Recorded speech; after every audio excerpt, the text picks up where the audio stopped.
हाँ, इनको डालेंगे। आप नाम बताइए भैया अपना। मैं मनोज कुमार गुप्ता।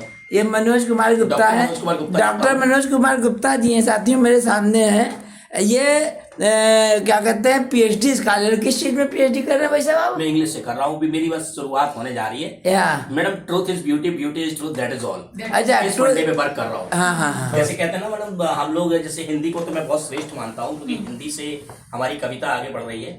सत्यम शिवम सुंदरम जिस शब्द को हम लोग कहते हैं ना, तो ये उसका वही चीज इन्होंने लिख दी है, और वो हम लोग काफी समय से सुनते आ रहे हैं और गाते आ रहे हैं। तो इस चीज पे ही हम थोड़ा, और कीट्स हमारा फेवरेट पोइट भी रहा है। तो संतोष जी इधर न घुमाए। नहीं, आप की तरफ नहीं घुमा रही। थोड़ा हिंदी में पोइट्री चलता है, हिंदी में कविता करता हूँ, हिंदी में कविता खूब करता हूँ, और जगह जगह पे जाता हूँ मंचों पे। बहुत बढ़िया। बस एक कवि हूँ, और धन पैसे की लालसा ज्यादा है, बस साईं इतना दीजिए जामे कुटुंब समाए वाली थ्योरी पे काम चलता है। नहीं, बस वही बढ़िया, वही बढ़िया। इन्हीं लोगों की मदद से, सहारे से जीवन यापन हो रहा है। सब उसकी कृपा है। देखिए, कोई भी किसी का मानक वही बनते हैं। मदद तो कोई कुछ नहीं, वो ऊपर वाला ही करता है। बस वही करता है, जिसको आदेश देता, जिसको जो आदेश देता है वो उससे होता है। मैडम, कहते नहीं है कि आपको बिना तरन्नुम के सुनाता हूँ, माइक होता है कि समझ वरदान ईश्वर के सभी अभिशाप लेता हूँ। जो कुछ है ईश्वर के लिए है, कि समझ वरदान ईश्वर के सभी अभिशाप लेता हूँ, और लिखा है भाग्य में जो उसको मन में छाप लेता हूँ। कहने को तो चलने फिरने में असमर्थ हूँ, फिर भी बिना कदमों के ही मैं सारी दुनिया नाप लेता हूँ। वाह, क्या बात है, क्या बात है, क्या बात है। पर्वत पर वाला मैडम, मैंने एक किताब भी लिखी है, वो मैं लाना भूल गया आज। मैं पर्वत भी चढ़ सकता हूँ। तो हाँ, नहीं, बहुत बढ़िया भाई, लोगों ने करके दिखाया भी है। अरुणिमा सिन्हा इसका जीता जागता उदाहरण है कि जब पैरों वाली थी तो उन्होंने इतना ऊंचा लक्ष्य अपने लिए तय नहीं किया। जिस दिन पैर खो दी उस दिन उसने अपने लिए बहुत ऊंचा लक्ष्य तय किया कि मैं एवरेस्ट चढ़ूंगी, और उसने चढ़कर दिखाया। कि बहुत बड़ी बात, मतलब प्रेरणादायी व्यक्तित्व। कहने के चाहिए कि सीख लेनी चाहिए। सब कुछ होते हुए कहता लाचार, अरे भाई मेरे पास बोल रही, पर हाँ सुनाइए दादा के। एक मैडम, एक मैं गा के सुना देता हूँ। हाँ सुनाइए। एक सेकंड, मुझे एक कॉल करनी है। कॉल कर लीजिए आप, कल को क्या मैडम कोई सुनाइए। मैं रोक लीजिए आप। मनोज जी, आप बहुत ये बताइए कि इतना ज़्यादा जो है टैलेंट है, ये कैसे आप लगातार हासिल कर रहे हैं, बताइए। ये आपको लग रहा है टैलेंट है, मुझे तो लगता है ये सब आप ही लोगों के बीच। कहाँ के रहने वाले हैं आप? वैसे तो मैं बेसिकली तो मैं औरैया जिले का हूँ, औरैया जिले के, लेकिन अभी फिलहाल यहीं से कानपुर लखनऊ के बीच में ही घूमता रहता हूँ। अच्छा, ये जो चूँकि आपको नमन करता हूँ, आपकी इच्छा शक्ति को नमन करता हूँ, 2 लाइनें मैं आपको सुना रहा हूँ। वो पथ क्या पथिक कुशलता क्या, जिस पथ पर बिखरे शूल ना हो, नाविक की धैर्य परीक्षा का क्या, दार आए प्रतिकूल ना हो। साथियों, तो देखिए हमारे साथ मनोज जी हैं।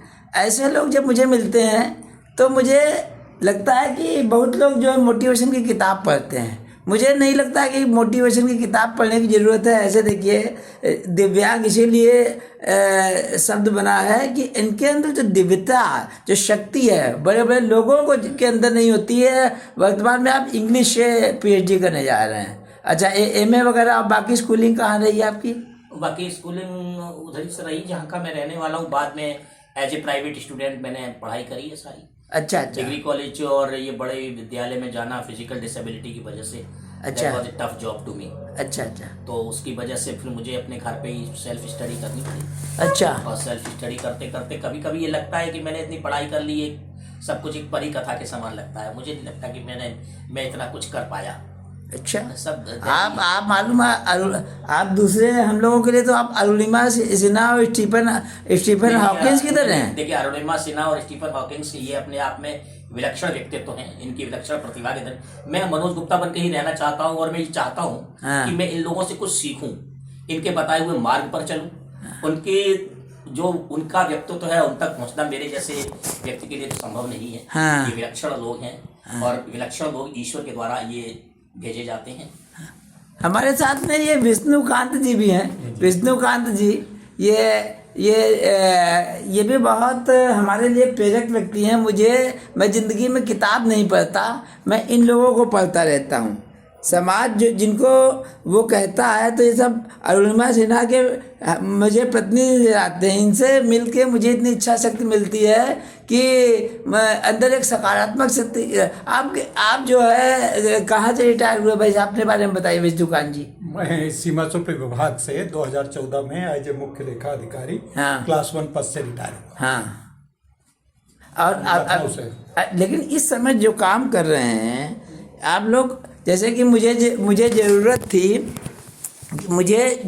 कि एक कोई ऐसा व्यक्ति मिल जाए काफ़ी दिन से कि जिसको मैं ये साइकिल दे पाऊँ, लेकिन नहीं मुझे कोई मिला था। साथियों, मैं ये आप लोगों को मैसेज देना चाहता हूँ कि हमारे ऐसे बहुत से लोग हैं जो किसी व्यक्ति को कुछ देना चाहते हैं, लेकिन उनको वो पात्र व्यक्ति नहीं मिलता। तो मेरा एक नया प्रयोग था, किसी ने मुझसे कहा था कि मुझे वो एक देना चाहता हूँ। तो मैंने, हमारे फ्रेंड भी हैं विष्णुकांत जी, आप ये आपका पूरा ये बताइए, पूरी संस्था वगैरह के बारे में बताइए। हमारी संस्था विकलांग साथी ट्रस्ट है। हाँ। और हम कुछ बहुत ज्यादा करने की अपने ऊपर छाप नहीं मानते हैं, न मैं कुछ कर पाता हूँ, लेकिन एक प्रेरित करता हूँ। मुझको अपना दर्द महसूस होता है, अपना दिक्कत महसूस। आप स्वयं भी हैंडीकैप्ड हैं, लेकिन खुद होने के बाद इतना करना है बहुत बड़ी बात है। क्योंकि खग जाने खगही की भाषा, तो उस तरीके से हम लोग एक दूसरे के दर्द को, एक दूसरे की परेशानियों को जानते हैं। इसीलिए हम लोग ये प्रयास करा करते हैं कि किसको किसी तरीके से कुछ मिल जाए। और हमको भी मिलने के लिए मैं अपने लिए भी बहुत नीडी रहा हूँ कभी। अच्छा, कभी आपको तो मतलब कोई उस दर्द से गुजरे हैं? बिल्कुल। ये बताइए, कोई एक घटना बताइए जब आप इस दर्द से गुजरे, बहुत पीड़ा हुई, कोई एक घटना बताइए। देखिए, मैं पढ़ने जाता था, मैं एक लकड़ी की गाड़ी पे लोग घिसल के लेके जाते थे। अच्छा। तो उस समय मुझको, तब उस समय व्हील चेयर और ट्राईसाइकिल और ये किस चीज का आविष्कार नहीं हुआ था। तो उस समय मुझको जब ये पहली बार मुझको एक इस तरीके की साइकिल मिल गई, तो मुझको लगा कि कोई एरोप्लेन मुझको मिल गया है। अच्छा, फ्लाइट मिल गई है बिल्कुल। अच्छा। किस समय कितने बड़े थे जिस समय की बात बताते हैं? मेरा 7-8 साल के होंगे। इस समय मेरी 71 साल की एज है। आपकी एज 71 साल की है? लगते तो नहीं है आप इतने एक्टिव। बिल्कुल 71, मेरा 1954 डेट ऑफ बर्थ है।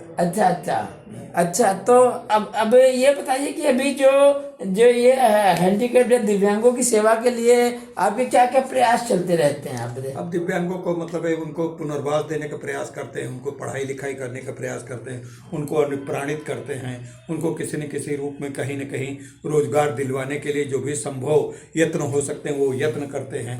और उन यत्नों में कभी दिक्कतें आती, परेशानियां आती, तो उनकी वो कर देते हैं। जैसे फॉर्म भरने में कोई दिक्कत है, पैसा नहीं है, इस तरीके से कुछ न कुछ करने का प्रयास छोटा बहुत कर पाते, कुछ बहुत बड़ा काम हमने। साथियों, मैं कहना चाहता हूँ आप लोगों से, हिंदू धर्म में होते हैं गरवे दिन। गरवे दिन में सभी लोग पूजा पाठ करते हैं, कुछ करते हैं, तो जो वो काम आप करते रहें। लेकिन मेरा सभी लोगों से अनुरोध है कि जैसे एक मैडम है, यहाँ पर मैं आया हुआ है, उन्होंने अपने पिता और ससुर के नाम पर इस तरीके की एक ट्राईसाइकिल दी है। तो अगर इसके लिए क्या कहेंगे कि उन्होंने अपने पिता और ससुर के नाम पर, इसके लिए क्या कहेंगे? और गुप्त दान किया। देखिए, इस तरीके के उदार बना व्यक्तित्व से ही संसार चल रहा है। हाँ। बहुत से लोग अपना नाम, अपना ये सब गोपनीय तरीके से दिया, सामने नहीं आ रही, देखिए रखते हैं। हाँ। और इस प्रकार के लोगों को हम नमन करना चाहिए, और ऐसे लोगों को अनुप्राणित करना चाहिए। उनको, उनके प्रति कृतज्ञता का भाव नहीं, लेकिन इससे लोगों को, दूसरे लोगों को भी प्रेरणा देकर के ऐसा करने के लिए संकल्प लेना चाहिए। साथियों, समझ रहे हैं कि अगर ये इस तरीके से काम कर दिए कि ऐसे लोगों को देते रहे, तो ना कोई धर्म की किताब पढ़ने की ज़रूरत है, ना कुछ पढ़ने की ज़रूरत है, बस कर्म करते रहें। क्या कहेंगे आप? ये बताइए मनोज जी, जो ये जैसे कि मैं यहाँ आया हूँ, तो अब क्या सुनाने जा रहे हैं आप? और दूसरा बताइए। कभी इसके सुनाने के लिए तो कभी कविता सुनिए। हाँ, चलिए सुनाइए कविता, चलिए। जब आवाज है, मैं तब जोड़ने लगे तो जोड़। अच्छा, चलिए कविता अगली सुनाइए आप अपनी। हाँ, कविताएं तो बहुत हैं मैडम। जो इच्छा हो एक और सुना दीजिए बस। 4 लाइन की कविता। हाँ चलिए नहीं। लोग कहते नहीं मैडम कि जब नवी मंजिल पे आया और जब व्हील चेयर पे लोग देखते हैं तो एक माहौल सा बनता है लोगों के मन में कि ये कैसे, ये हर तरफ से तो बड़ा ढीला ढाला, मतलब जो अच्छे तरीके से बैठ नहीं सकता, ये कैसे क्या करता होगा। तो एक नेचुरल क्वेश्चन है ये, एक सिंपल सा लोगों के दिमाग में आ ही जाता है। तो तब मैं कहता हूँ कि मैं आंखों को पढ़ सकता हूँ, तुम मानो या ना मानो। ये मेरी एक एक्स्ट्रा क्वालिटी भगवान ने जो दी है। हाँ बिल्कुल बिल्कुल, भगवान को तब प्लेजर तो कुछ देते तभी जरूर। हाँ तभी मैं बताता हूँ कि मैं आंखों को पढ़ सकता हूँ, तुम मानो या ना मानो। कदम दर कदम बढ़ सकता हूँ, वाह। तुम मानो या ना मानो। और मेरी इस पहिया कुर्सी की, पहिया कुर्सी है कि मेरी इस पहिया कुर्सी की लाचारी पर मत जाना। मैं पर्वत भी चढ़ सकता हूँ, तुम मानो। वाह वाह, क्या बात है, क्या बात है, क्या बात है। इसी पे ये मैंने एक किताब पूरी जो लिखी थी कि मैं पर्वत भी चढ़ सकता हूँ, वो प्रिंट हो गई है। चलिए चलिए, बहुत अच्छी बात वो है। किताब आपके पास भिजवाएंगे। शुभ, चलिए। आपके पास जरूर।